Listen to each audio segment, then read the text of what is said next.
man de franchement moom ak team bi ma gis moom. billaahi ak ma honnête ni coupe du monde sax mën nañ ko jël. yàlla bu kenn blessé doo wax keroog.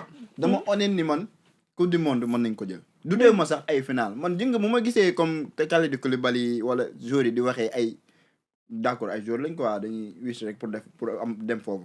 na ay final wala demi final yooyu noonu jël instant yi ñun waru ci ñoo wax ay final ak demi final de jël lañu war a wax.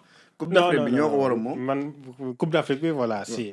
d'accord naa coupe du monde. yow xam nga ku néewal doole Brésil. néewal doole Angleterre boo demee coupe du monde nag nañu wax gars yi bi wala ñu laa jaaxal. non man moom d'accord naa coupe d'Afrique mais final coupe du monde moom man wax naa ko fii keroog naa ko waxaat 2026 demi-finale ou bien finale sax war nañ ko egg mais suñu jëlul coupe du monde 2026 bi 2030 nañ ko jël leer laa leen wax tey ban jour la 15 octobre 2025 nii tey laa ko wax.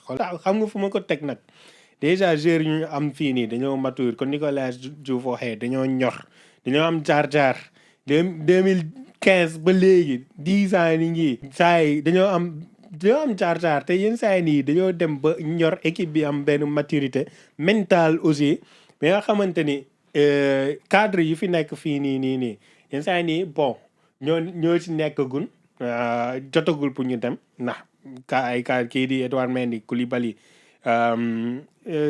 spina dorsale ni ñu koy waxee sax. épine dorsale bi. waaw épine dorsale bi moom ñu ngi fi ba léegi ak Sadio Mané saa yi te war nañ am nañ pas-pas bi am nañ mën-mën pour yegg benn niveau. am expérience bi aussi ak benn expérience bi mais suñ caalee ci 2026 bi suñ ko jëlul ndax xam naa ni dinañ sorewu mais suñ ko jëlul 2030 xoolal kan moo nar a nekk cadre ci équipe bi kii di Ismaïla Sarr Krépin Diatta kii di Pape Gueye ñoo nar a nekk cadre Iliman Ndiaye ñoo xamante ni 2022 def na coupe du monde 2026 dina def beneen coupe du monde.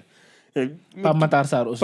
Pape Matar Sarr bon. moom daa teel a ñëw moo tax dina nekk joueur affirmé voilà. waaw c'est ça dina nekk joueur affirmé au niveau mondial nag laay wax de. waaw joueurs yii nii man noonu gëm naa ne moom jamono yooyu moom laa la wax de mën naa laa limal ñetti joueurs yoo xam ni classement Ballon d'Or dinañ fa ñëw. fa nekk Iliman Ndiaye Nicolas Jackson Habib Diarra wala Assane Diao. waaye yooyu on a des jeunes joueurs yoo xamante ni Pape Gueye bu fa ñëw imagine fu Malick Thiaw ak Mamadou Sarr ñëw tamit te am na ci défenseurs yi am na yeneen boy yu tàng man déjà yow Sarr moom soxla nañ ko mais kii Seydou Sano ak Fallou Fall maa leen xaar Europe nag na ngeen jógee ci dëkku naar jëwrin bi jëwrin bi